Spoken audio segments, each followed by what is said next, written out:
Humanity, mankind, is sick. Sick, and no one knows a cure.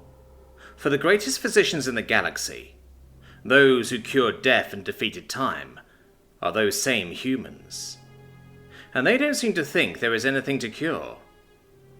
They die in the hundreds of thousands, and when they go, they die hearty, hale, sound of mind, and with a smile. Before the ascent of humanity and their medicines, death was the predator that got us all. Back then, it was only a matter of when, not if. Never if. Truly, death was the enemy of us all, the humans even more so than the rest. Their world was a hostile and uncaring world. Mother Earth seemed to delight in her hurricanes, plagues, ice age, and hyper-competitive evolution. It was one of a few life-bearing worlds to earn the title of Death World. With all those monumental factors levied against them, no sentient race should have survived. But as we all know, one did. They weren't the strongest, not by their world standards or even galactic standards at the time. Nor were they the fastest, most venerable, or hardest to kill. But they were the most tenacious and clever. They learned the rules of the cruel game called life, and learned to thrive. Reports have it that the people of the galaxy were terrified of what such a species could do when they finally left their home star. And while there were wars, there was also the golden age of medicine.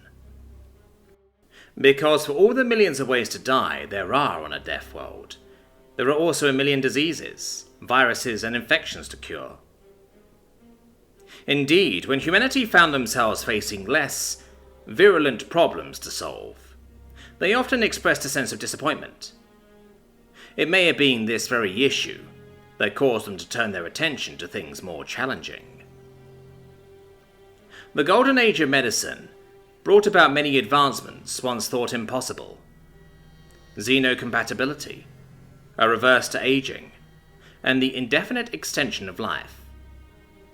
With steady advancements, humanity found ways for all species to share in these things, and finally they defeated death.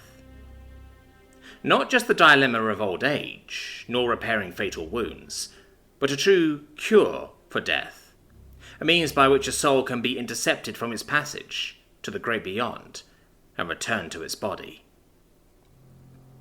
Such a thing seems more like eldritch magics than hyper-advanced science. But as living proof of this, I, a person from the tail end of the golden age of medicine, have lived for over 19,000 standard years, and returned from death 26 times. And yet, despite all this, the humans still die, infected with a sickness they refuse to diagnose, and we could never hope to understand. This year, my 19,117th year of life, 2023 in this current incarnation, my longtime human partner has passed. After a full millennium of time together, exploring, learning, laughing, and occasionally arguing over taking out the trash, she left me.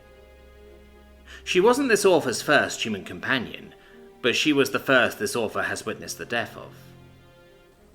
She had all the signs: a soft, constant smile, a look of complete peace in her eyes several months before her death, and the talks of fulfillment. I knew it was coming, but the rumours of humans persisting even after all this gave this author hope that their companion wouldn't leave them.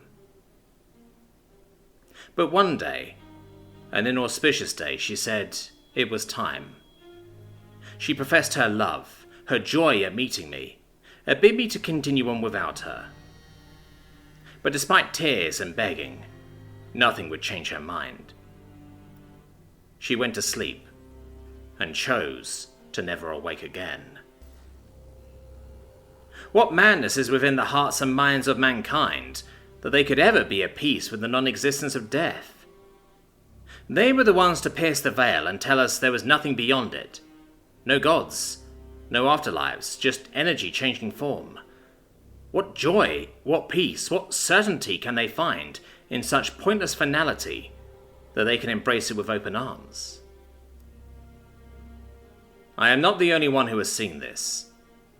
Humans everywhere, no matter the lives they lead, the people they meet, or the things they do, all choose to die one day.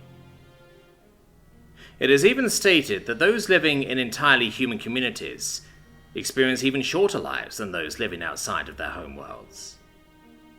What sickness must grip their minds for them to say, "It's time"? Why can't they see the disease that lives within their very minds? Why aren't they afraid? They spend their whole lives exploring, crafting, learning, fighting, and laughing, knowing that one day their time will come, and that it be a choice they make happily.